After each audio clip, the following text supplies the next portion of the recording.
martes cambió mi vida para siempre. Había preparado la cena para 6 personas como siempre, había lavado toda la ropa de la semana, había pagado las cuentas de luz y agua con mi pensión de viuda, y ahora necesitaba decirles algo que llevaba semanas planeando. Mi hijo Martín estaba revisando su teléfono en el sofá mientras Carmen se pintaba las uñas con un esmalte que costaba más de lo que yo gasto en comida por semana. Mis nietos Juárez y Claudia terminaban sus tareas escolares, con útiles que yo había comprado el mes pasado.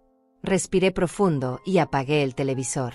El silencio se instaló en la sala y todos voltearon a verme con esa expresión de fastidio que aparece cuando interrumpo sus rutinas. Llevaba 9 años manteniendo esta casa, 9 años entregando cada centavo de mi pensión para que ellos vivieran cómodamente mientras yo usaba la misma ropa gastada y caminaba cuadras extra para ahorrar el pasaje del autobús. Me acomodé en mi lugar habitual y junté las manos sobre mi regazo. Las tenía temblorosas, no por la edad, sino por lo que estaba a punto de decir. Durante meses había guardado este secreto, esta oportunidad que había llegado a mi vida como un regalo del cielo, pero sabía que para mi familia sería como una traición imperdonable. Miré a Martín primero, luego a Carmen, después a mis nietos. Ellos seguían con sus actividades, apenas prestándome atención, como si fuera parte del mobiliario de esta casa que yo pagaba pero que ellos consideraban suya por derecho natural. Carmen siguió con sus uñas, Martín con su teléfono, y los niños con sus cuadernos llenos de problemas matemáticos que resolvían con calculadoras que también yo había comprado. La decisión ya estaba tomada. Había llegado el momento de romper el equilibrio de esta familia que funcionaba perfectamente mientras yo fuera la que daba y ellos los que recibían. Carraspé un poco para llamar su atención y finalmente Martín levantó la vista de su pantalla con expresión molesta, como si mi presencia fuera una interrupción en su entretenimiento. Carmen dejó el frasco de esmalte sobre la mesa de centro, esa mesa que había comprado hace 3 años cuando ella se quejó de que la anterior era demasiado vieja y no combinaba con el sofá nuevo que también había salido de mi bolsillo. Los niños siguieron escribiendo, pero pude notar que sus oídos estaban atentos a lo que iba a decir su abuela. Me paré lentamente, sintiendo como mis rodillas protestaban después de un día completo de quehaceres domésticos, de cocinar, limpiar y organizar la vida de todos menos la mía propia. Caminé hasta quedar frente a ellos, con la televisión apagada a mis espaldas y toda la sala iluminada por la lámpara del techo que parpadeaba porque necesitaba cambio de foco desde hace semanas. La frase que había ensayado 1000 veces en mi mente finalmente salió de mis labios, clara y firme, sin titubeos ni disculpas. Les dije que había tomado una decisión importante sobre mi futuro, una decisión que cambiaría nuestras vidas para siempre. Les expliqué que mi amiga Hortensia me había propuesto mudarme con ella a otra ciudad, donde podríamos vivir juntas y compartir gastos, donde yo podría tener una vida más tranquila y digna. La reacción fue inmediata. Carmen soltó el pincel del esmalte y se incorporó en el sofá como si hubiera recibido una descarga eléctrica. Sus ojos se abrieron enormes y su boca formó esa expresión de incredulidad que después se transformaría en furia. Martín dejó caer su teléfono sobre los cojines y me miró con una mezcla de confusión y pánico que nunca había visto en su rostro. Los nietos dejaron de escribir y levantaron la cabeza, sintiendo la tensión que comenzaba a llenarlo todo como una nube negra. Juárez, el mayor, entendió inmediatamente las implicaciones de mis palabras, mientras que Claudia simplemente observaba con curiosidad infantil, sin comprender aún que su mundo estaba a punto de colapsar. Carmen fue la primera en reaccionar, poniéndose de pie de un salto y caminando hacia mí con pasos decididos. Su cara había cambiado completamente. Ya no era la nuera que sonreía cuando necesitaba algo, sino una mujer desesperada enfrentando la pérdida de su fuente de ingresos. Me señaló con el dedo índice, ese mismo dedo que acababa de pintar con esmalte carísimo, y su voz salió como un rugido desesperado. ¿Quién va a pagar nuestros gastos?, gritó, acercándose tanto a mí que pude oler su perfume caro, ese que yo había comprado para su cumpleaños el mes pasado. Su rostro estaba rojo de la indignación y sus manos temblaban de rabia. No puedes irte así como así. Esta familia te necesita. Los niños te necesitan. Martín se levantó del sofá con movimientos bruscos, tropezando ligeramente con la mesa de centro en su prisa por acercarse. Su expresión había cambiado de confusión a una ira que jamás pensé ver dirigida hacia mí, su propia madre. Me agarró del brazo con más fuerza de la necesaria, sus dedos se hundían en mi piel arrugada mientras me miraba directamente a los ojos. Tú no vas a ningún lado, gruñó con una voz que no reconocía, grave y amenazante. Esta es tu casa, esta es tu familia, y aquí te vas a quedar. No vas a abandonarnos después de todo lo que hemos construido juntos. Su agarre se intensificó y pude sentir cómo sus uñas se clavaban en mi brazo. Carmen se sumó a los gritos. Su voz había subido una octava y resonaba por toda la casa. Los vecinos seguramente podían escucharla desde la calle. Si intentas escaparte de aquí, juro que te voy a encontrar. Y cuando lo haga, te voy a arrancar cada cabello de la cabeza. Eres una egoísta. Una anciana malagradecida que no piensa en nadie más que en sí misma. Los niños se habían puesto de pie junto a la mesa, asustados por la violencia de la escena que se desarrollaba ante sus ojos. Claudia comenzó a llorar en silencio, mientras Juárez intentaba consolarla con torpeza adolescente. El ambiente se había vuelto pesado, cargado de una agresividad que transformó mi hogar en un campo de batalla. Martín me sacudió ligeramente, como si intentara despertar en mí algo que ya estaba decidido. Mamá, tienes que entrar en razón. No puedes dejarnos así. ¿Qué vamos a hacer sin ti? ¿Cómo vamos a pagar la renta, la comida, la escuela de los niños? Su voz se quebró un poco al final, mezclando la ira con una desesperación genuina. Carmen siguió gritando, paseándose por la sala como una fiera enjaulada. 9 años. 9 años hemos vivido aquí como una familia. Y ahora resulta que te quieres largar por un capricho. Por una amiga que seguramente te está llenando la cabeza de ideas estúpidas. Su rostro estaba completamente distorsionado por la rabia. Pero yo permanecí en silencio, absorbiendo cada grito, cada amenaza, cada muestra de la verdadera naturaleza de las personas que habían vivido de mi generosidad durante casi una década. Sus reacciones no me sorprendían, las había anticipado, pero verlas en toda su crudeza me confirmó que mi decisión era la correcta. Esta no era una familia preocupada por mi bienestar, sino un grupo de parásitos aterrorizados por la posibilidad de perder a su anfitriona. Mi nombre es Florencia Pacheco y tengo 72 años. Hace 9 años, cuando mi esposo Ricardo murió de un infarto repentino, mi mundo se derrumbó por completo. Habíamos estado casados durante 45 años, construyendo una vida juntos que incluía esta casa modesta pero acogedora, donde criamos a nuestro único hijo Martín. Ricardo trabajaba como mecánico en un taller del barrio y yo me dedicaba al hogar, cuidando de nuestra familia y manteniendo todo en orden. Después del funeral, me quedé sola con una pensión de viuda de apenas $400 mensuales y una casa que necesitaba reparaciones constantes. Martín, que entonces tenía 36 años, acababa de perder su trabajo en una fábrica y atravesaba un divorcio difícil con su primera esposa. Carmen, su nueva pareja, estaba embarazada de Claudia y ya tenía a Juárez de una relación anterior. La situación era complicada para todos. Cuando Martín llegó a mi puerta con 2 maletas, 2 niños pequeños y Carmen con el vientre abultado, no pude negarles refugio. Era mi hijo, y esos niños necesitaban un techo. Les dije que podían quedarse temporalmente, solo hasta que se organizaran y encontraran su propio lugar. Temporalmente se convirtió en 9 años de mi vida. Al principio, Martín buscaba trabajo activamente. Salía todas las mañanas con esperanza y regresaba por las tardes con excusas diferentes. La economía estaba mal, decía. Los empleadores discriminaban por la edad. No tenía los contactos necesarios. Carmen se quedaba en casa con los niños, quejándose constantemente del espacio reducido, de que los niños no tenían un patio grande donde jugar, de que la cocina era demasiado pequeña para una familia de 6 personas. Los primeros meses fueron los más duros. Mi pensión apenas cubría los gastos básicos cuando vivía sola, pero con 5 bocas más que alimentar, el dinero se esfumaba en la primera semana. Empecé a racionar la comida, a comprar las marcas más baratas del supermercado, a cortar gastos en todo lo que pudiera. Dejé de teñirme el cabello en la peluquería y aprendí a hacerlo yo misma con tintes de farmacia. Cancelé mi suscripción a la revista de cocina que había leído durante años. Carmen quedó embarazada nuevamente al año de llegar. Cuando nació su segundo hijo, que no sobrevivió más de unas pocas semanas por complicaciones del corazón, la tragedia nos unió temporalmente como familia. Todos lloramos juntos, todos nos apoyamos mutuamente, y por primera vez desde la muerte de Ricardo, sentí que pertenecía a algo más grande que mi propia soledad. Martín finalmente encontró trabajo como guardia de seguridad nocturno, pero el sueldo era mínimo y apenas cubría los gastos del transporte y algunos de sus gastos personales. Carmen decidió que con 2 niños pequeños no podía trabajar, y que además alguien tenía que quedarse en casa para cuidar de mí, como si yo fuera una inválida incapaz de valerme por sí misma. Poco a poco, sin darme cuenta de cómo había sucedido, mi hogar se transformó. Los muebles que Ricardo y yo habíamos elegido con tanto cuidado fueron reemplazados por otros más modernos que Carmen consideraba más apropiados. Mis fotografías familiares fueron relegadas a un rincón para hacer espacio a las suyas.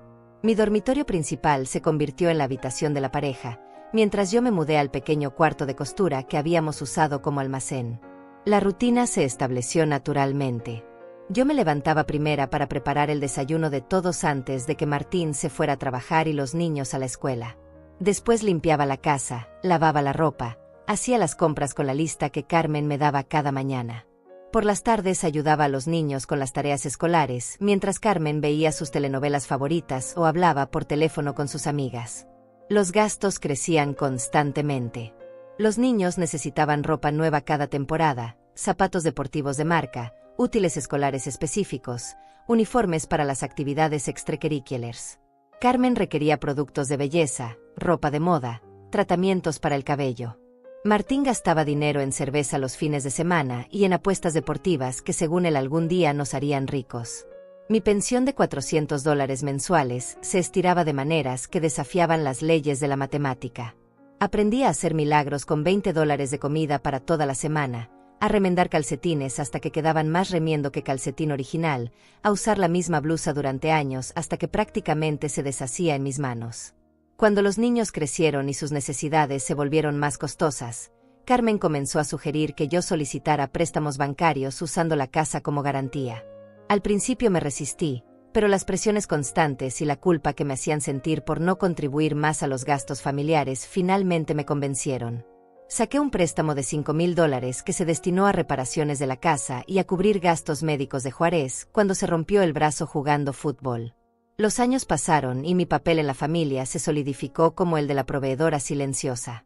Nadie hablaba abiertamente de dinero, pero todos sabían que mis recursos eran limitados y que yo haría cualquier sacrificio para mantener a flote el hogar.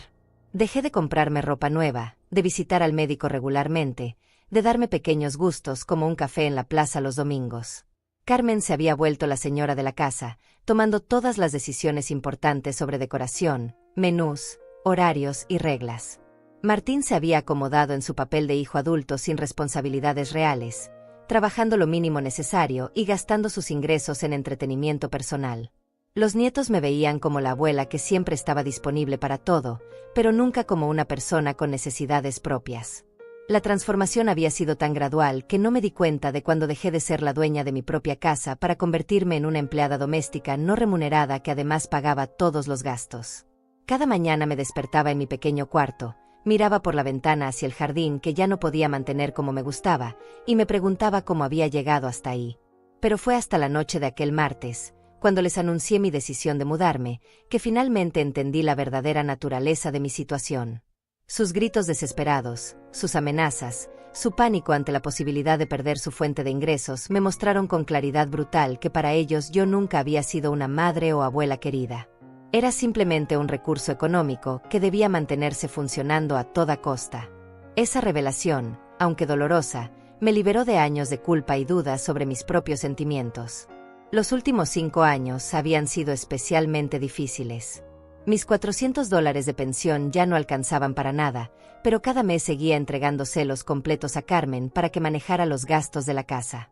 Ella había asumido ese control hace tiempo, argumentando que yo era demasiado mayor para entender las necesidades modernas de una familia joven. Lo que no sabía era que yo llevaba un registro mental de cada centavo y sabía exactamente en qué se gastaba mi dinero. Martín había conseguido un mejor trabajo como supervisor de seguridad, ganando casi $800 mensuales, pero de alguna manera ese dinero nunca llegaba a los gastos familiares. Él tenía sus propios gastos, decía. Necesitaba mantener una imagen profesional, comprar ropa adecuada, pagar el mantenimiento de su automóvil usado, salir ocasionalmente con compañeros de trabajo para mantener buenas relaciones laborales. Todo eso requería dinero que aparentemente no podía destinar a la casa. Carmen había comenzado a trabajar medio tiempo en una tienda de cosméticos, ganando unos $300 al mes, pero ese dinero era exclusivamente suyo.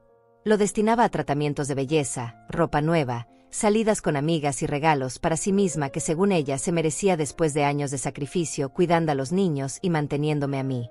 La ironía de sus palabras me dolía profundamente.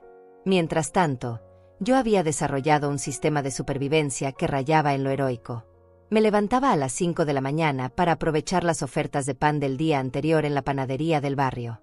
Caminaba 12 cuadras adicionales hasta el mercado popular donde las verduras costaban la mitad que en el supermercado cercano. Había aprendido a cocinar 30 comidas diferentes con pollo, porque era la proteína más barata que podía comprar en grandes cantidades. Mi armario se había reducido a 5 blusas, 3 pantalones y 2 vestidos que lavaba y remendaba constantemente.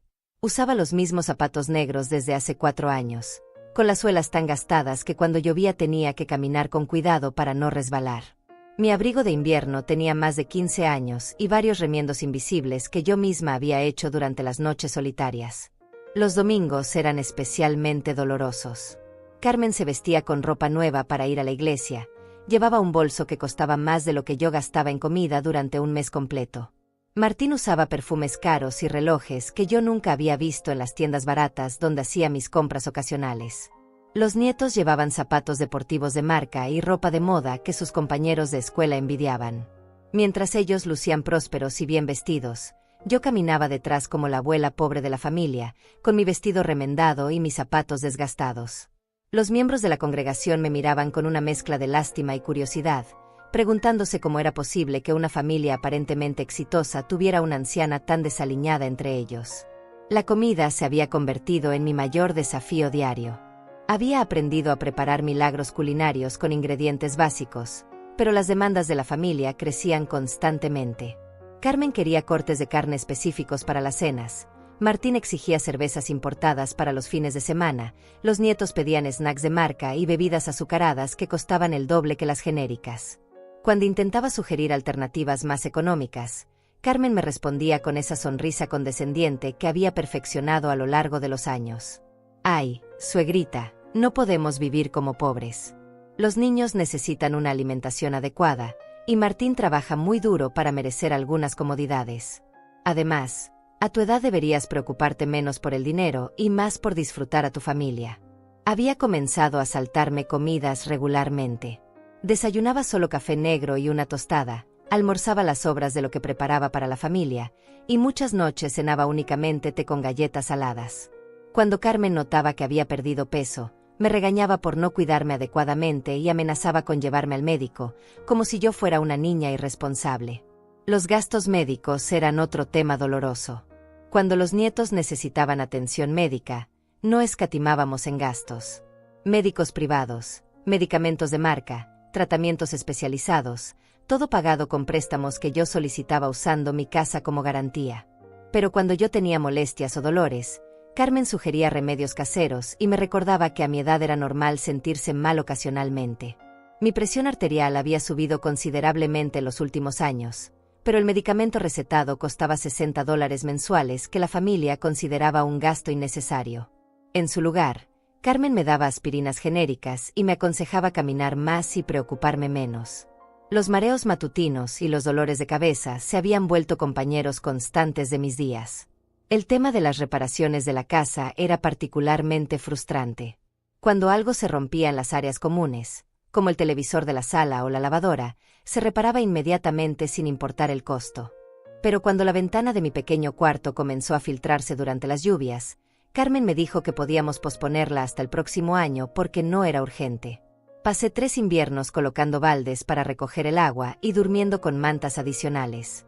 Los cumpleaños y celebraciones especiales eran momentos de particular contraste. Para los cumpleaños de los nietos organizábamos fiestas con decoraciones caras, comida abundante e invitados. Para el cumpleaños de Carmen comprábamos regalos costosos y salíamos a cenar a restaurantes elegantes. Para mi cumpleaños, si es que alguien lo recordaba, recibía un abrazo y tal vez un pastel casero hecho con ingredientes que yo misma había comprado. Las navidades eran especialmente dolorosas. Yo gastaba mis ahorros secretos, esos pocos dólares que lograba apartar de la compra semanal, en regalos para todos. Martín recibía camisas caras, Carmen perfumes o joyas modestas, los nietos juguetes o ropa que habían pedido específicamente. Para mí, La familia había desarrollado la tradición de regalar cosas prácticas como medias de lana o jabones baratos, cosas que necesitaba pero que no tenían valor sentimental alguno. Durante las reuniones familiares con los parientes de Carmen, yo servía la comida y lavaba los platos mientras ellos conversaban y reían en la sala. Cuando alguien preguntaba por mí, Carmen respondía que yo prefería mantenerme ocupada porque eso me hacía sentir útil. La realidad era que me habían asignado el papel de empleada doméstica no remunerada que además financiaba todos los gastos. Los fines de semana eran particularmente solitarios. Martín y Carmen salían con frecuencia a visitar amigos o a divertirse, dejándome cuidando a los nietos.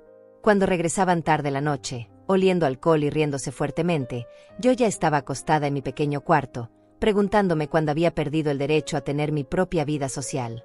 Había dejado de tener amigas hace años. Las pocas relaciones que mantenía después de la muerte de Ricardo se fueron deteriorando cuando ya no pude corresponder invitaciones o participar en actividades que costaban dinero. Mis antiguas compañeras de la iglesia gradualmente dejaron de llamarme cuando siempre tenía que declinar sus invitaciones a almorzar o tomar café. La soledad se había vuelto mi compañera más constante. Pasaba las tardes sola en casa, viendo programas de televisión que no me interesaban, mientras esperaba que regresaran de la escuela los nietos para tener algo de compañía. Pero incluso con ellos, las conversaciones eran superficiales. Yo era la abuela que siempre estaba disponible para ayudar con tareas o preparar meriendas, pero nunca la persona con quien compartían sus sueños o preocupaciones reales. Todo cambió una tarde de octubre cuando sonó el teléfono. Yo estaba pelando papas para la cena mientras Carmen veía televisión en la sala y los nietos hacían tareas en sus habitaciones.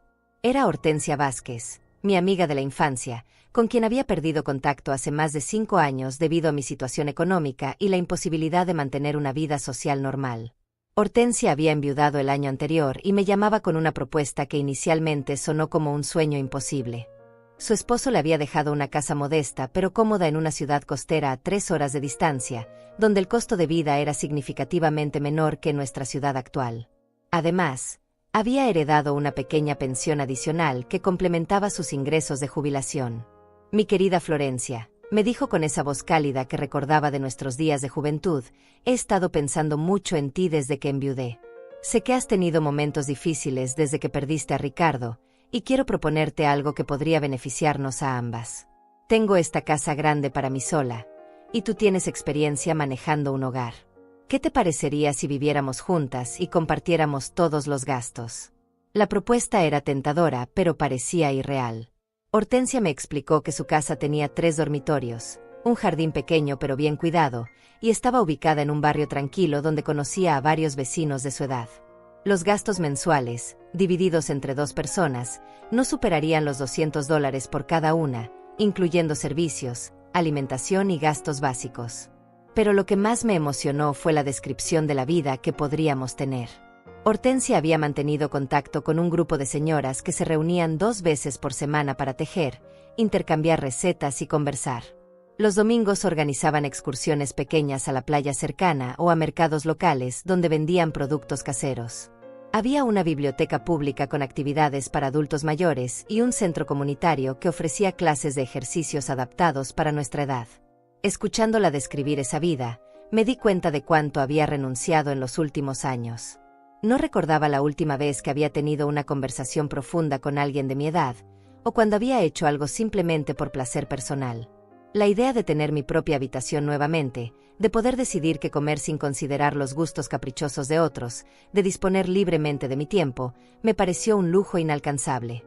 Hortensia me dio tiempo para pensarlo, pero durante los días siguientes la idea comenzó a crecer en mi mente como una semilla de esperanza.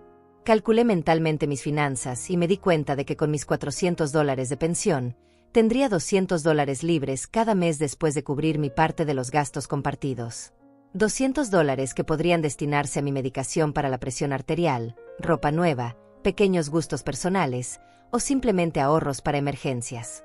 Durante las siguientes semanas, observé a mi familia con ojos diferentes. Veía cómo Carmen gastaba $50 en un tinte para el cabello mientras yo llevaba meses posponiendo una visita al médico por el costo.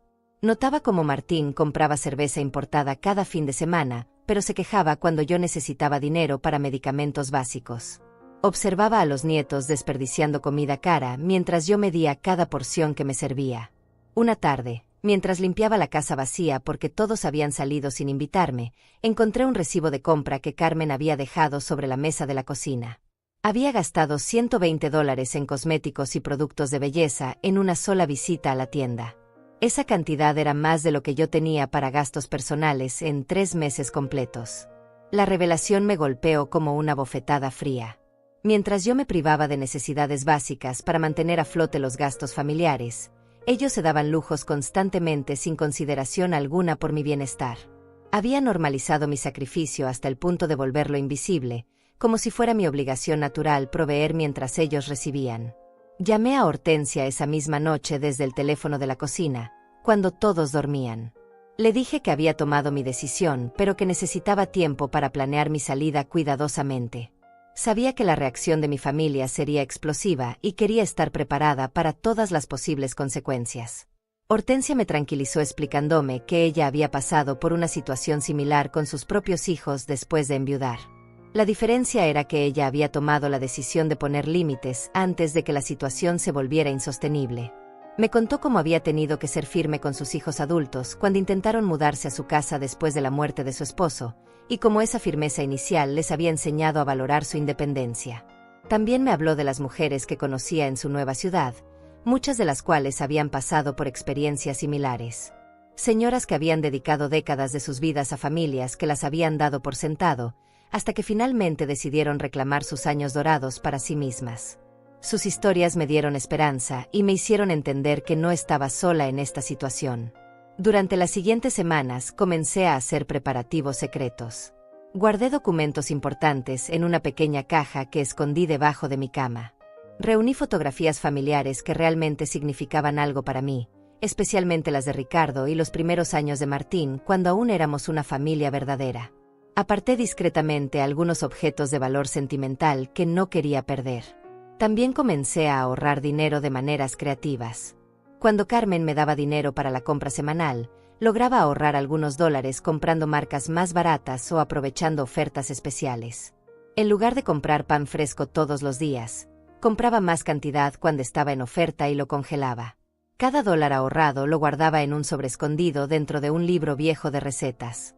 El proceso de tomar esta decisión me había devuelto algo que había perdido hace años: la sensación de tener control sobre mi propia vida. Por primera vez en mucho tiempo, tenía un secreto que era completamente mío, un plan que nadie más conocía, una esperanza que nadie podía quitarme o manipular. Sin embargo, también experimentaba momentos de culpa intensa. Veía a los nietos haciendo tareas y me preguntaba si estaba siendo egoísta al abandonar su estabilidad. Observaba a Martín regresar cansado del trabajo y dudaba si tenía derecho a retirar mi apoyo. Escuchaba a Carmen quejarse del presupuesto ajustado y me cuestionaba si mi decisión no los perjudicaría demasiado. Pero entonces recordaba la conversación telefónica con Hortensia, donde me había dicho algo que se quedó grabado en mi memoria: Florencia, tú ya criaste a tu hijo. Ya cumpliste tu papel de madre y de esposa. Ahora tienes derecho a vivir para ti misma. Si ellos han dependido de ti durante tanto tiempo sin reciprocidad, es porque tú se lo has permitido. Cambiar esa dinámica no te convierte en una mala persona, te convierte en una mujer inteligente. Las palabras de Hortensia resonaban en mi mente cada vez que la culpa amenazaba con debilitar mi resolución. Comencé a ver mi situación desde una perspectiva diferente. No estaba abandonando a mi familia, estaba enseñándoles a ser independientes. No estaba siendo egoísta, estaba recuperando mi dignidad. No estaba rompiendo vínculos familiares, estaba estableciendo límites saludables. La fecha que había acordado con Hortensia para mudarme era el primer día de diciembre, lo que me daba 6 semanas para terminar mis preparativos. Había decidido que les anunciaría mi decisión con 2 semanas de anticipación, tiempo suficiente para que procesaran la información, pero no tanto como para que tuvieran oportunidad de sabotear mis planes o presionarme hasta hacerme cambiar de opinión.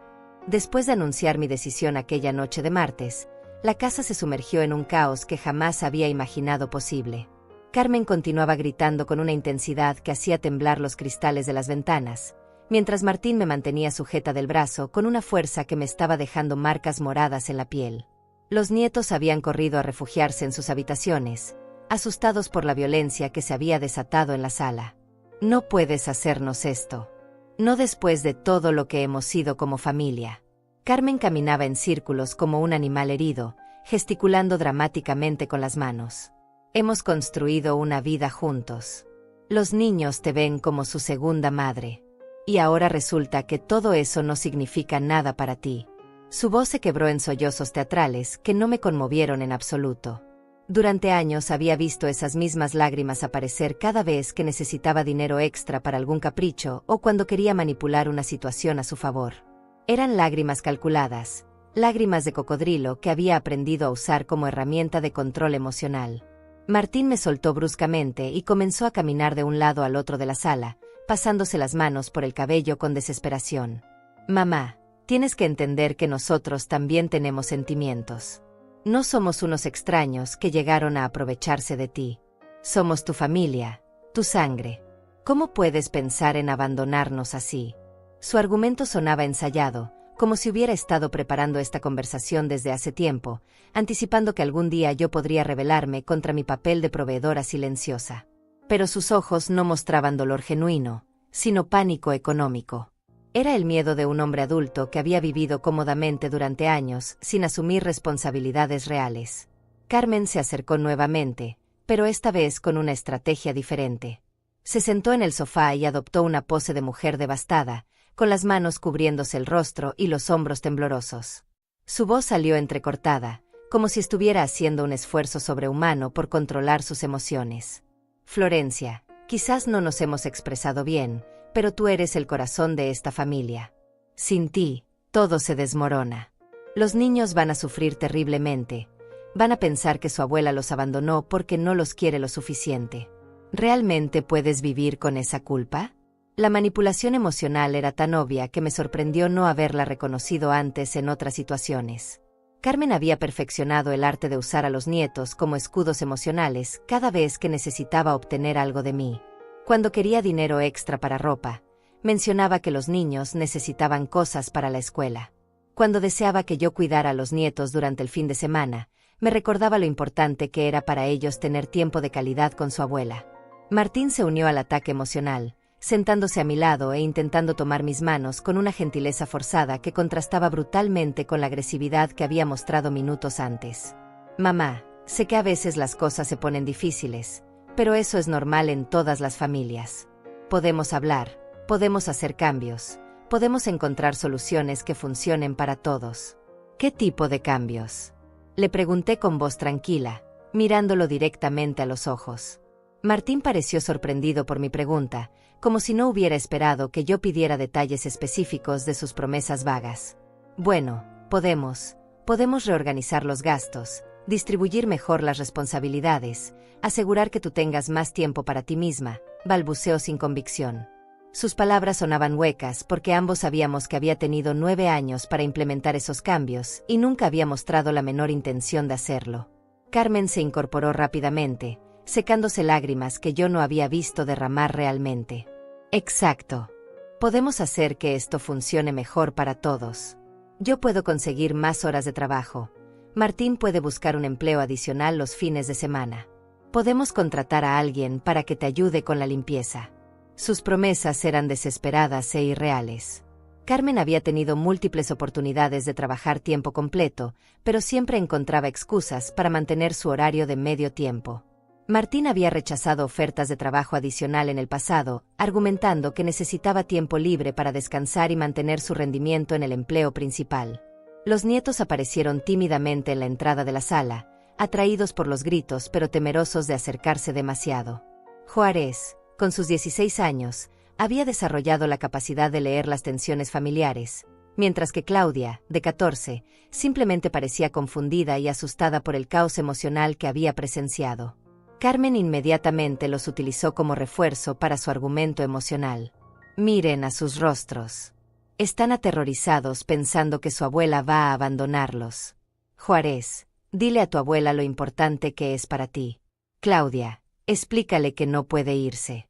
Los pobres nietos se quedaron inmóviles, atrapados entre la lealtad hacia sus padres y la incomodidad de ser usados como herramientas de manipulación. Pude ver en sus ojos que entendían más de la situación de lo que los adultos creían. Habían crecido viendo cómo yo me sacrificaba constantemente mientras sus padres vivían cómodamente, y aunque nunca lo habían verbalizado, sabían que la dinámica familiar no era justa.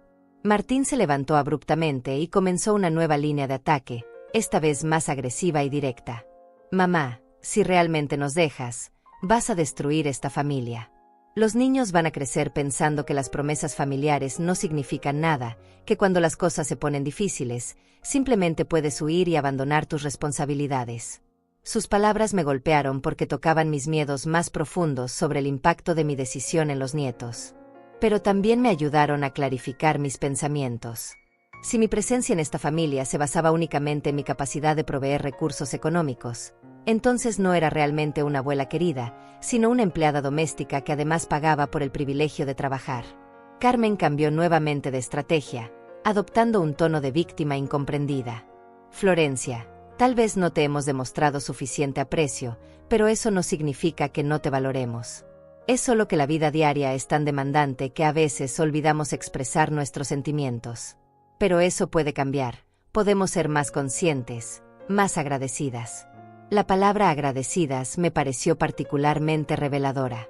Carmen había usado el tiempo condicional, como si el agradecimiento fuera algo que podría aparecer en el futuro bajo ciertas condiciones, no algo que debería haber estado presente durante los 9 años anteriores. ¿Agradecidas por qué exactamente?, pregunté, manteniendo mi voz serena a pesar de la tormenta emocional que se desarrollaba a mi alrededor. Carmen pareció confundida por la pregunta, como si la respuesta fuera obvia. Por todo lo que haces por nosotros, por ser el pilar de esta familia, por mantenernos unidos, respondió con palabras que sonaban como un guión aprendido de memoria. Pero yo no quiero ser el pilar de nadie más, les dije finalmente, expresando en voz alta un pensamiento que había estado creciendo en mi mente durante meses. Quiero ser simplemente Florencia, una mujer de 72 años que tiene derecho a vivir sus últimos años con dignidad y tranquilidad. El silencio que siguió a mis palabras fue más pesado que todos los gritos anteriores. Por primera vez en la noche, tanto Martín como Carmen parecían estar procesando realmente lo que yo estaba diciendo, no solo reaccionando al pánico de perder su fuente de ingresos. Martín rompió el silencio con una voz más baja pero cargada de amenaza. Mamá, esta casa tiene recuerdos de papá, tiene historia familiar. No puedes simplemente huir de todo eso. Y además, prácticamente hemos invertido años de nuestras vidas aquí. No es justo que ahora nos eches como si fuéramos extraños. Sus palabras revelaron algo que yo había comenzado a sospechar. Para ellos, mi casa se había convertido en su casa, mis recursos en sus recursos, mi vida en un anexo conveniente de sus propias vidas. La idea de que yo pudiera tomar decisiones independientes sobre mi futuro les parecía no solo inconveniente, sino moralmente incorrecta. Carmen se levantó del sofá con movimientos dramáticos y caminó hacia la ventana, adoptando una pose de mujer profundamente herida por la traición. Si realmente te vas, Florencia, quiero que sepas que vas a destruir mucho más que esta familia. Vas a destruir la confianza de esos niños en el amor incondicional. Vas a enseñarles que las personas mayores pueden ser egoístas y crueles cuando deberían ser sabias y generosas. Esa noche no pude dormir. Me quedé despierta en mi pequeño cuarto, escuchando los murmullos que venían del dormitorio principal donde Martín y Carmen seguían discutiendo mi decisión en voz baja. Ocasionalmente captaba fragmentos de su conversación, estrategias para hacerme cambiar de opinión, planes para convencer a otros familiares de que me presionaran, e incluso discusiones sobre cómo podrían mantener sus gastos actuales sin mi aporte económico. Había sufrido golpes emocionales antes en mi vida, pero esa noche experimenté algo diferente. No era solo dolor o decepción, sino una claridad fría y determinante que me recorrió como agua helada. Durante 9 años había vivido en una negación cómoda, convenciéndome de que mis sacrificios eran por amor familiar y que eventualmente serían reconocidos y valorados. La reacción de esa noche había destruido esa ilusión completamente. Me levanté silenciosamente y caminé hasta la ventana de mi cuarto, mirando hacia la calle vacía iluminada por faroles que parpadeaban. La casa estaba en silencio ahora, pero podía sentir la tensión flotando en el aire como una niebla tóxica. Sabía que mañana traería nuevos intentos de manipulación, más lágrimas dramáticas, más promesas vacías de cambio. Pero algo fundamental había cambiado en mí durante esas horas de gritos y amenazas. La mujer que había entrado a esa sala para anunciar su decisión de mudarse había sido reemplazada por alguien más fuerte, más determinada, más consciente de su propio valor. Ya no era Florencia la proveedora silenciosa, sino Florencia la mujer que había decidido recuperar su vida. Durante las siguientes semanas, la casa se convirtió en un campo de batalla psicológico. Carmen había desarrollado una estrategia de múltiples frentes que incluía lágrimas a demanda, chantaje emocional sutil y manipulación de los nietos para que me hicieran sentir culpable. Algunas mañanas despertaba con pequeños regalos en mi mesa de noche, una flor del jardín, una taza de café preparada como a mí me gustaba, o una nota manuscrita expresando amor y gratitud. Martín había adoptado un enfoque diferente, alternando entre el hijo devoto y el hombre adulto frustrado. Algunos días llegaba del trabajo con pequeños obsequios para mí, chocolates baratos, revistas usadas, o productos de farmacia que según él había comprado pensando en mi bienestar. Otros días me ignoraba completamente, creando un ambiente helado que se suponía me haría sentir excluida y arrepentida de mi decisión. Los nietos habían sido instruidos claramente sobre su papel en esta campaña de presión. Claudia comenzó a abrazarme más frecuentemente, diciéndome lo mucho que me quería y lo triste que estaría si yo me fuera. Juárez, más sutil en su aproximación, comenzó a pedirme ayuda con proyectos escolares complicados, como si quisiera demostrarme lo mucho que me necesitaba académicamente. Pero yo había comenzado mi propia campaña silenciosa de preparación. Durante las tardes, cuando la casa estaba vacía, organizaba mis documentos personales, separando lo que era verdaderamente mío de lo que pertenecía a la familia. Encontré mi testamento original, mis pólizas de seguro, los títulos de propiedad de la casa, y todos los documentos que probaban mi independencia legal y financiera. También comencé a revisar los préstamos que había solicitado usando la casa como garantía durante los últimos años. El monto total me impactó: $8,000 en préstamos que habían financiado reparaciones de la casa, gastos médicos de los nietos, y varias emergencias familiares que en retrospectiva parecían más caprichos que necesidades reales. Una tarde, mientras revisaba estados de cuenta bancarios antiguos, descubrí algo que me heló la sangre. Martín había estado retirando dinero de la cuenta de ahorros que yo mantenía para emergencias, usando una tarjeta que yo le había dado años atrás para casos de verdadera urgencia. Durante los últimos 2 años, había retirado pequeñas cantidades regularmente, nunca lo suficiente como para que yo lo notara en mis revisiones mensuales superficiales. El total de esos retiros no autorizados ascendía a $1,200. Dinero que yo había ahorrado centavo a centavo, privándome de medicamentos, ropa y pequeños gustos personales. Dinero que él había usado para gastos que yo desconocía completamente, probablemente entretenimiento personal, apuestas, o regalos para Carmen que yo había admirado sin saber que habían sido comprados con mis propios ahorros secretos. Esa revelación fue el punto de quiebre definitivo. Ya no se trataba solo de una familia que daba por sentado mi generosidad, sino de personas que habían cruzado la línea hacia el robo directo. Había sido ingenua pensando que mis sacrificios eran por lo menos transparentes y consensuados, cuando en realidad había estado siendo víctima de un fraude financiero sistémico. Llamé al banco al día siguiente y cancelé todas las tarjetas adicionales de mi cuenta. Cambié las claves de acceso y solicité que cualquier movimiento futuro requiriera mi presencia física con identificación. El empleado bancario, un joven que no podía tener más de 30 años, me miró con una mezcla de curiosidad profesional y lástima personal cuando le expliqué que necesitaba proteger mis fondos de acceso familiar no autorizado. Carmen notó el cambio en mi actitud antes que Martín. Durante la cena del viernes, intentó una de sus estrategias emocionales habituales, quejándose de lo difícil que había sido la semana y sugiriendo que necesitábamos hacer algo especial para relajarnos como familia. Cuando yo no respondí con mi oferta habitual de financiar alguna salida o actividad, sus ojos se endurecieron con una desconfianza que no había visto antes. ¿Pasa algo, Florencia?, me preguntó con una dulzura que no llegaba a sus ojos. Has estado muy callada últimamente, y los niños han notado que estás diferente. Esperamos que no estés enferma o deprimida por esa idea tonta de mudarte. Su uso de la palabra tonta me confirmó que no había cambiado nada en su perspectiva. Para ella, mi decisión seguía siendo un capricho irracional que eventualmente podría ser derrotado con suficiente presión y manipulación. No había reconocimiento de mis años de sacrificio, no había comprensión de mis necesidades como persona independiente, no había respeto por mi derecho a tomar decisiones sobre mi propia vida.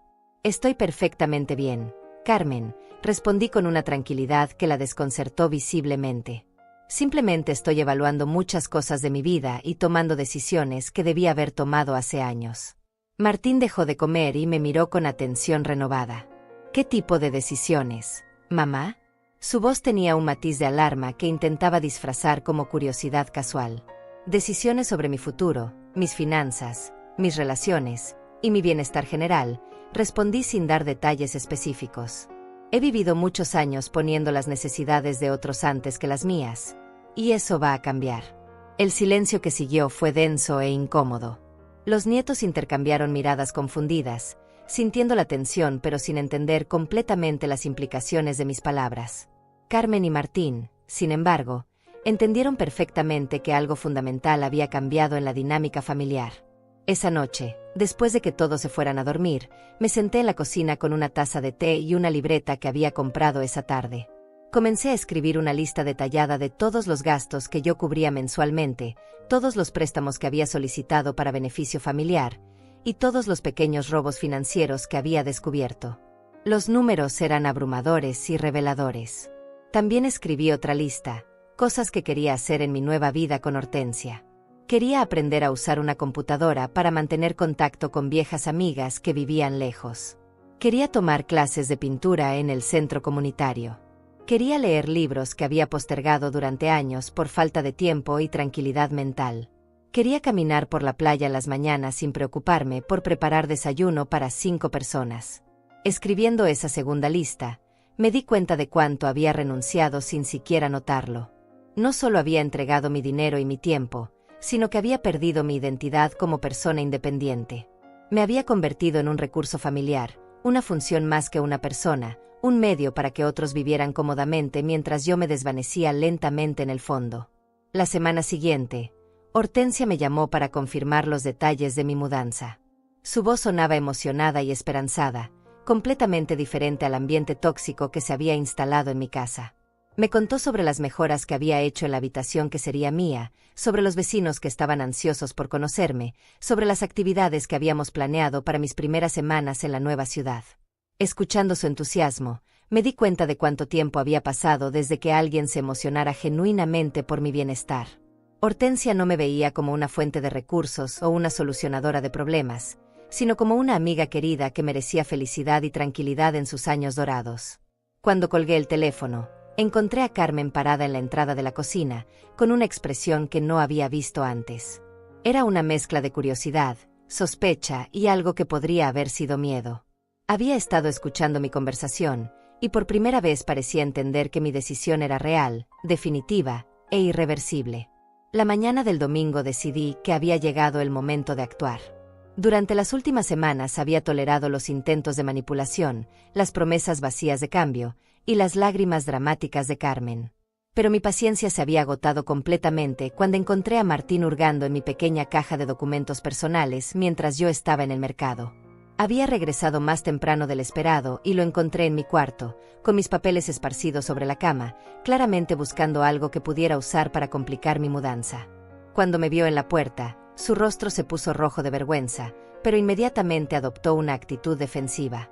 Solo estaba buscando algunos documentos que podría necesitar para los trámites de la casa, mamá.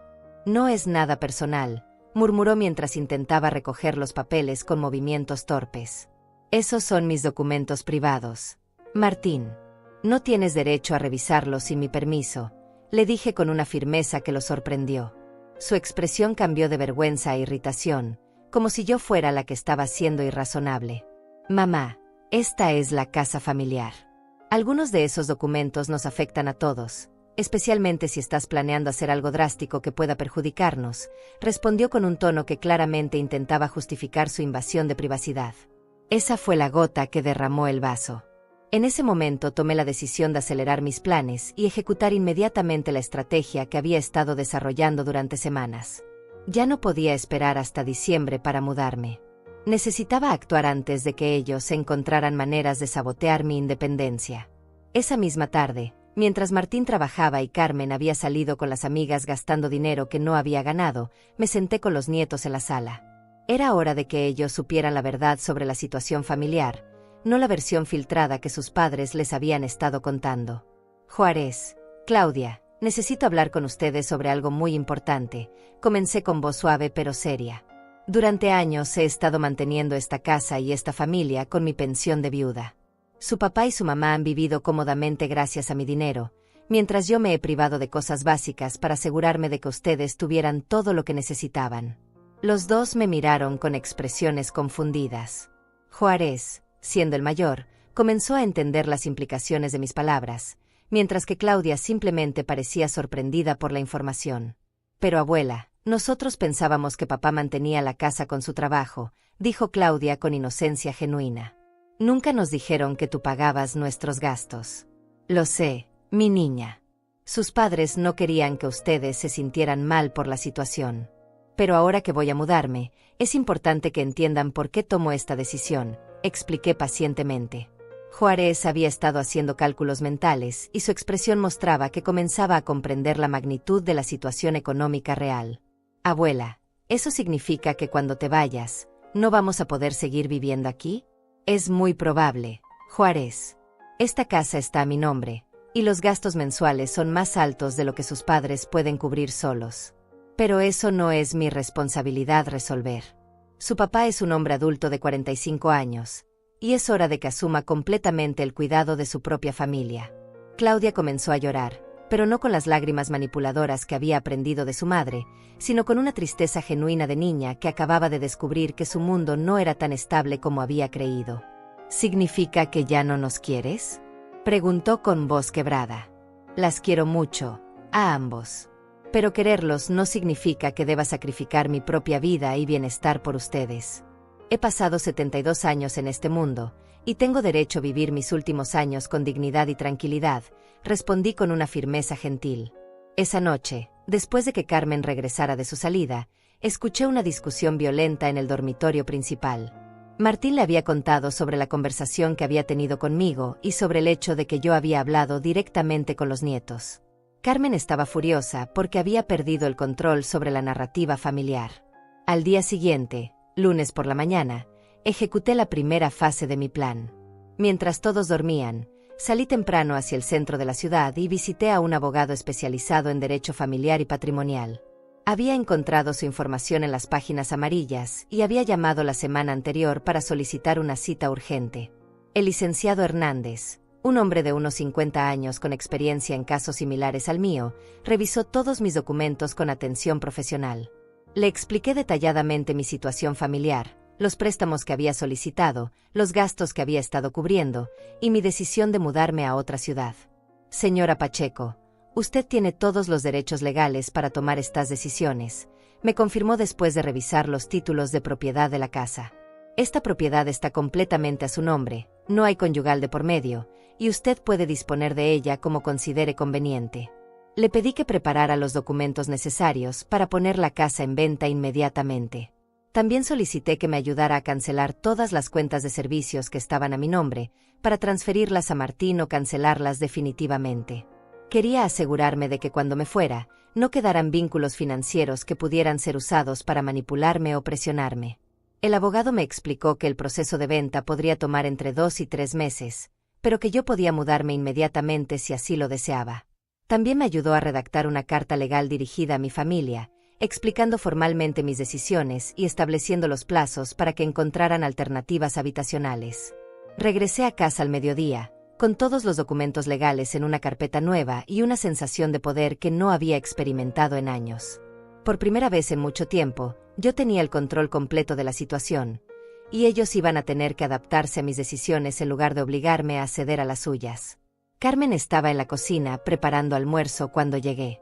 Me miró con suspicacia, notando la carpeta que llevaba y mi expresión determinada. ¿Dónde estuviste toda la mañana, Florencia?, preguntó con un tono que intentaba sonar casual, pero que no ocultaba su preocupación. Resolviendo algunos asuntos legales relacionados con mi mudanza, respondí sin dar detalles adicionales. ¿Qué tipo de asuntos legales?, insistió, acercándose a mí con movimientos que interpretó como amenazantes. Asuntos que me conciernen únicamente a mí, Carmen.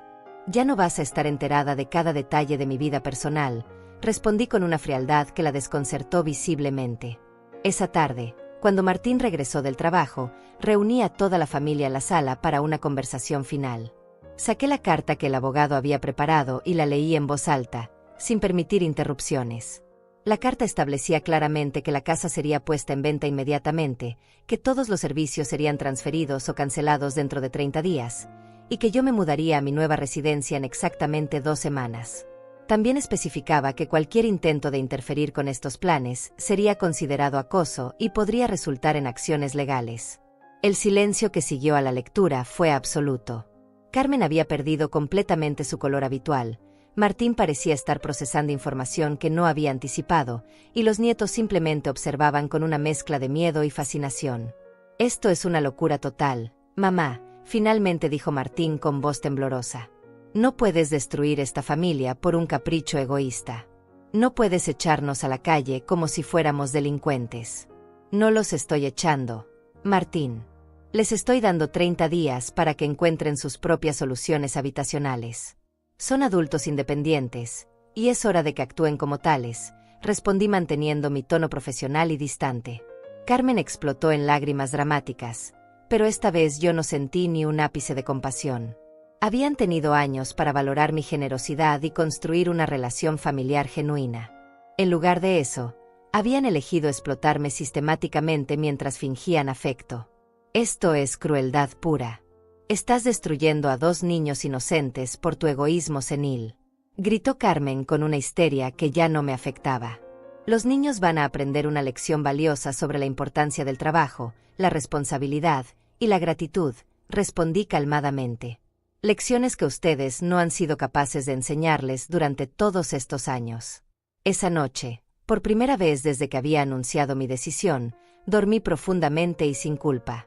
Había recuperado mi poder, había establecido mis límites, y había comenzado el proceso de recuperar mi vida. El miedo y la manipulación ya no tenían control sobre mí. Los siguientes días fueron como observar el colapso de un castillo de naipes construido sobre cimientos falsos. La realidad de mi decisión comenzó a impactar a mi familia de maneras que ellos jamás habían anticipado, y sus reacciones desesperadas revelaron la verdadera naturaleza de las personas con quienes había vivido durante 9 años. Carmen fue la primera en intentar damage control con los vecinos y familiares. La vi desde mi ventana corriendo de casa en casa durante las mañanas, claramente tratando de conseguir apoyo para su versión de los eventos. Su estrategia era presentarse como la víctima de una anciana cruel que había perdido la razón y estaba destruyendo una familia amorosa por capricho senil. Pero sus esfuerzos no tuvieron el resultado esperado. La señora González, nuestra vecina de al lado, había observado durante años cómo yo caminaba cuadras adicionales cargando bolsas pesadas de compras mientras Carmen se paseaba en taxis con bolsas de tiendas caras. El señor Ramírez del otro lado había notado cómo mi ropa se había deteriorado progresivamente mientras la familia lucía cada vez más próspera. Cuando Carmen llegó a la casa de doña María, la vecina más respetada de la cuadra, recibió una respuesta que no había anticipado.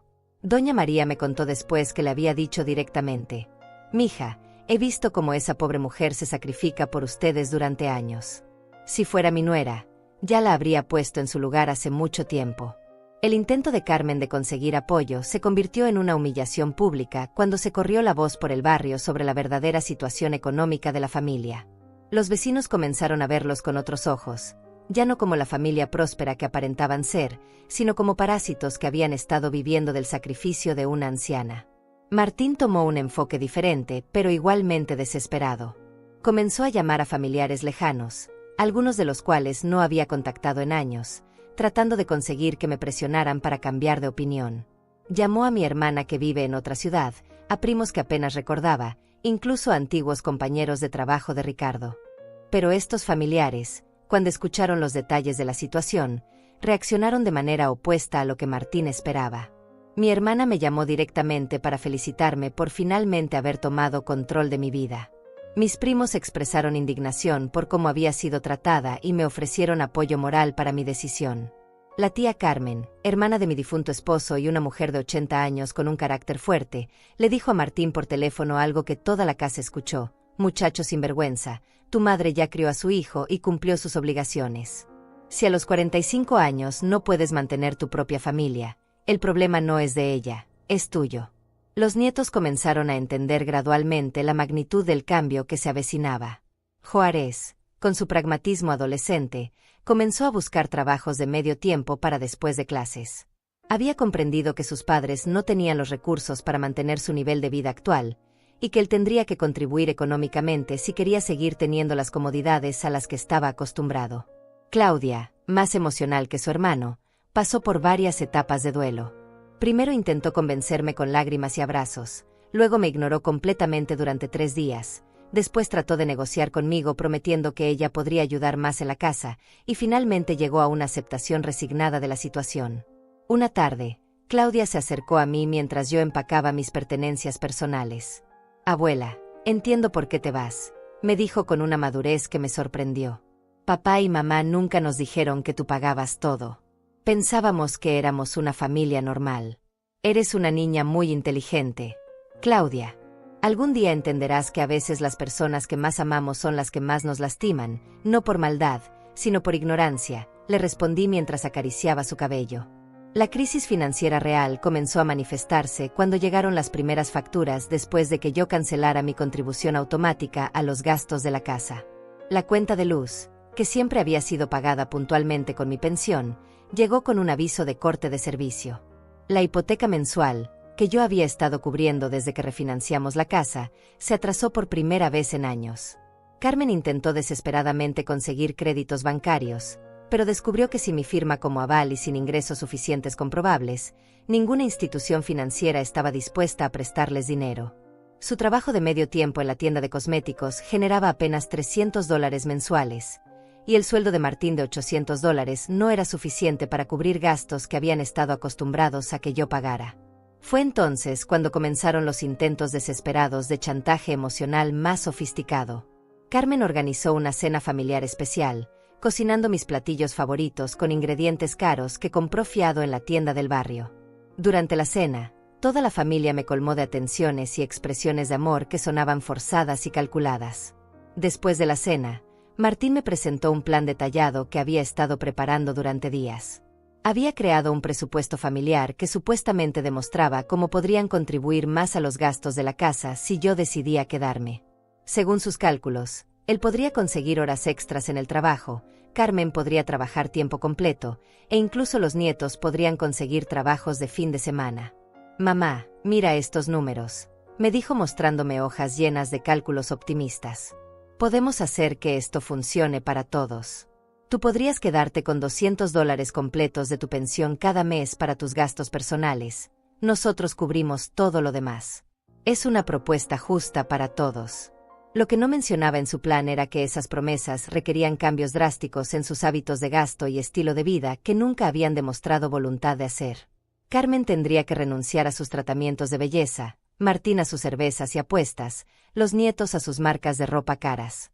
Era un plan hermoso en papel pero imposible en la realidad, considerando la personalidad y historia de cada uno de ellos. Mire detenidamente los números de Martín, no porque tuviera intención de cambiar mi decisión, sino porque quería entender completamente la magnitud de la crisis económica que enfrentarían sin mi apoyo. Los números confirmaron lo que yo había sospechado. Habían estado viviendo muy por encima de sus posibilidades reales, financiando un estilo de vida insostenible con mi pensión de viuda.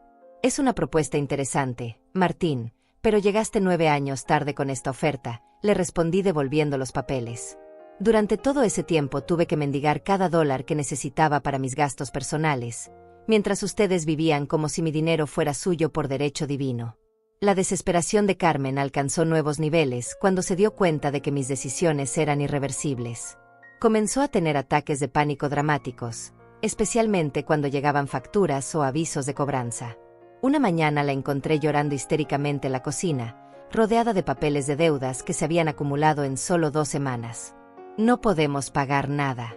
Van a cortarnos los servicios. Los niños van a tener que cambiar de escuela. Vamos a terminar en la calle como mendigos», gritaba entre sollozos que esta vez parecían genuinos en lugar de manipuladores. «Carmen, durante 9 años yo viví con la ansiedad constante de no saber si mi dinero alcanzaría para mantener a esta familia. Ahora ustedes van a experimentar esa misma ansiedad, pero con la diferencia de que tienen edad y capacidad para trabajar y resolver sus problemas», respondí sin mostrar compasión. El momento más revelador llegó cuando Carmen intentó contactar a Hortensia directamente para convencerla de que cancelara su invitación.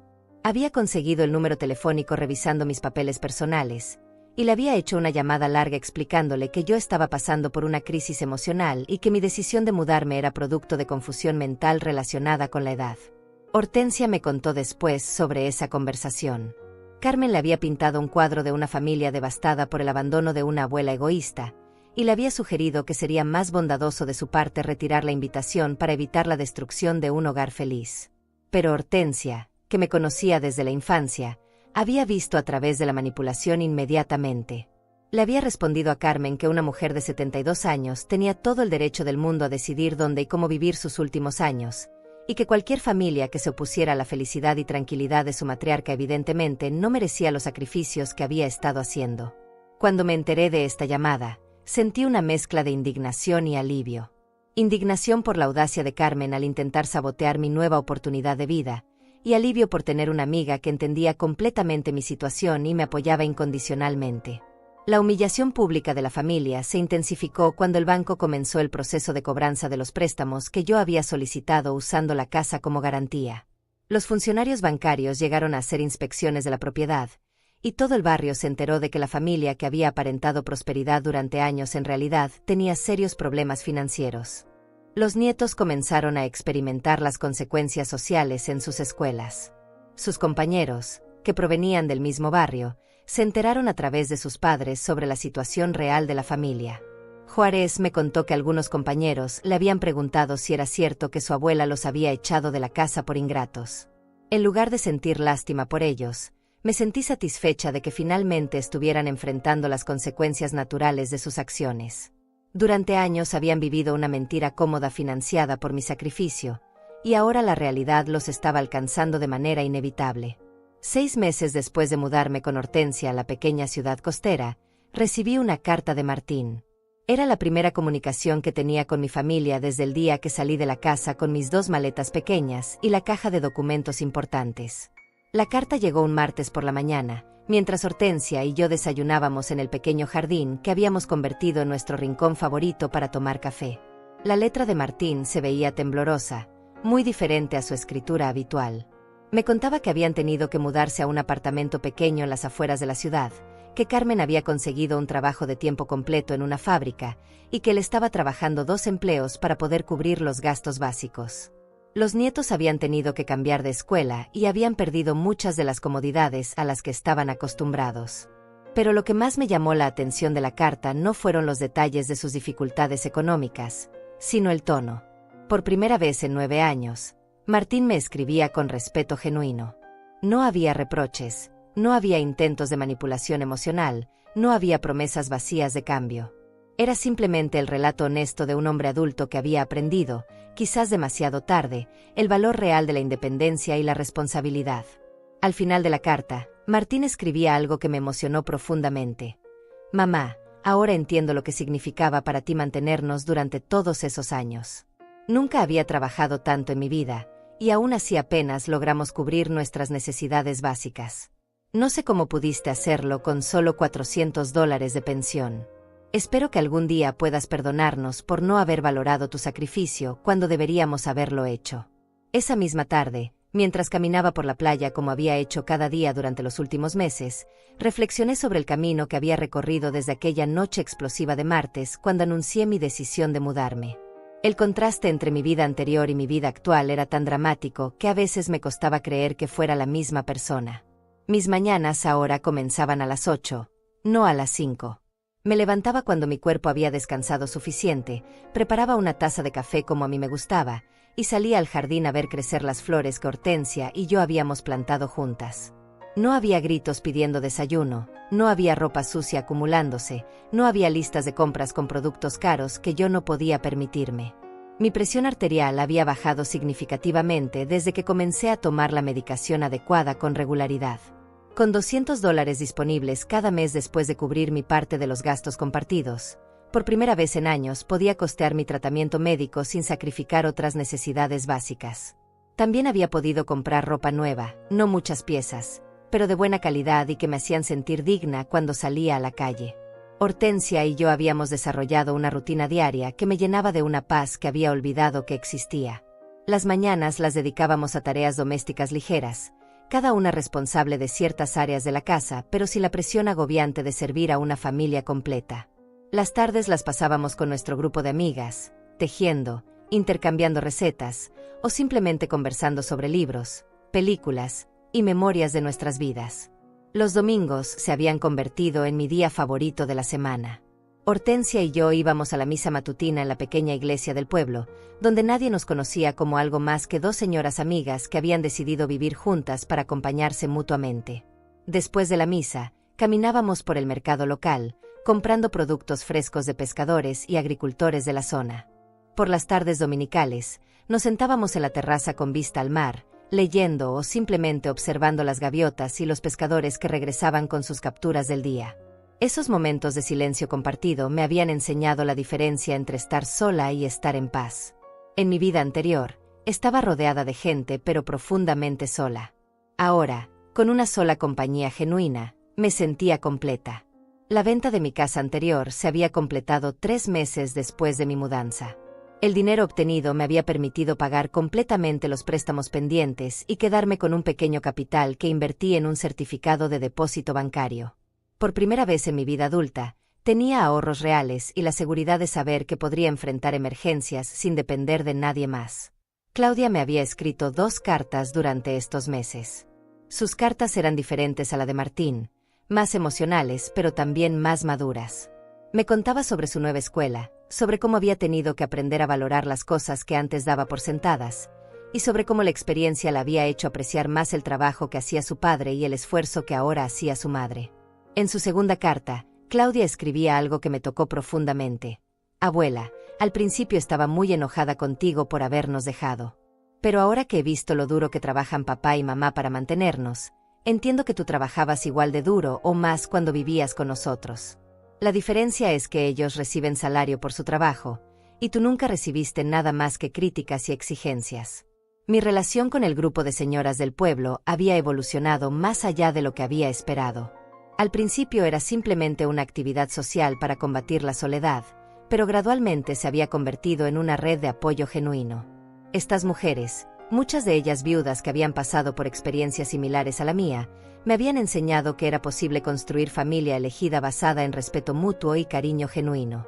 Doña Lucrecia, una mujer de 75 años que había echado a sus hijos parásitos de su casa 5 años atrás, se había convertido en mi confidente más cercana después de Hortensia. Sus hijos ahora la visitaban regularmente, la trataban con respeto, y habían aprendido a valorar su tiempo y compañía porque ya no podían darla por sentada. Las historias de estas mujeres me habían confirmado que mi experiencia no era única. Muchas madres y abuelas habían pasado por situaciones similares, sacrificando sus propias vidas por familias que interpretaban la generosidad como obligación y el amor como debilidad. Pero también había aprendido que era posible recuperar la dignidad y la independencia, incluso en los años dorados de la vida. Una tarde, mientras organizaba mis pertenencias en mi nueva habitación, encontré la libreta donde había escrito aquellas listas durante mis últimas semanas en la casa anterior. La primera lista, con todos los gastos que había estado cubriendo y los sacrificios que había estado haciendo, ahora me parecía el inventario de una vida que había pertenecido a otra persona. Pero la segunda lista, con las cosas que quería hacer en mi nueva vida, se había convertido en mi realidad diaria. Había aprendido a usar una computadora básica en el centro comunitario y ahora mantenía correspondencia regular con viejas amigas a través del correo electrónico. Había tomado clases de pintura en acuarela y había descubierto un talento que nunca supe que tenía. Había leído más libros en estos 6 meses que en los 5 años anteriores. Pero más importante que las actividades específicas era la sensación general de libertad y autodeterminación que ahora impregnaba cada día de mi vida. Me levantaba cada mañana sabiendo que las decisiones del día serían mías, que mi tiempo me pertenecía, que mi dinero se gastaba en mis prioridades, y que mi energía se destinaba a cosas que me daban satisfacción personal. La transformación había sido tan profunda que cuando me miraba al espejo, veía a una mujer diferente. Mis ojos habían recuperado un brillo que había perdido durante años de estrés constante y preocupación financiera. Mi postura era más erguida, mi sonrisa más frecuente y genuina.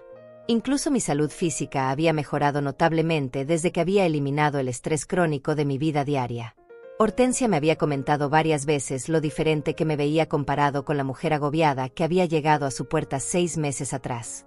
Florencia, Es como si hubieras recuperado 20 años de vida, me había dicho la semana anterior mientras preparábamos la cena juntas. Una tarde de sábado, decidí escribir una carta de respuesta a Martín. No porque sintiera la necesidad de reconciliarme o porque hubiera perdonado completamente los años de explotación, sino porque había llegado a un lugar de paz donde podía comunicarme sin resentimiento tóxico. En mi carta le expliqué cómo era mi vida actual, no para hacer alarde de mi felicidad, sino para ayudarle a entender qué había estado buscando cuando tomé la decisión de mudarme. Le conté sobre mis nuevas amistades, sobre las actividades que me daban propósito, sobre la tranquilidad mental que había encontrado al vivir dentro de mis posibilidades económicas reales. También le escribí algo que había estado pensando durante semanas. Martín, no te escribo esta carta para recibir disculpas o para restregarle en la cara las consecuencias de sus decisiones pasadas. Te escribo porque quiero que sepas que es posible construir una relación familiar basada en respeto mutuo, pero eso requiere que ambas partes reconozcan y valoren las contribuciones del otro. Al final de la carta, le hice una invitación. Si algún día quieren visitarme, serán bienvenidos, pero como huéspedes que respetan mi hogar y mi nueva vida, no como familia que tiene derecho a mis recursos. La diferencia es fundamental, y espero que puedan entenderla. Envié la carta un martes por la mañana, el mismo día de la semana que había cambiado mi vida para siempre hace 8 meses. Mientras caminaba de regreso desde la oficina postal, sintiendo la brisa marina en mi rostro y escuchando el sonido de las gaviotas, me di cuenta de que había logrado algo que muchas personas nunca alcanzan: había recuperado mi vida. Esa noche, antes de dormir, me senté en mi pequeña terraza con vista al mar y reflexioné sobre el camino recorrido. Había pasado de ser Florencia la proveedora silenciosa a ser simplemente Florencia, una mujer de 72 años que había aprendido que nunca es demasiado tarde para reclamar la propia dignidad y construir una vida que valga la pena vivir. El sonido del océano me arrullaba cada noche, recordándome que había tomado la decisión correcta. Por primera vez en años, me dormía sin preocupaciones financieras, sin listas mentales de tareas para el día siguiente, sin la ansiedad de satisfacer las demandas de otros. Me dormía en paz, sabiendo que había elegido mi propia felicidad sin pedir permiso a nadie. Hoy vivo solo para mí. No debo más nada.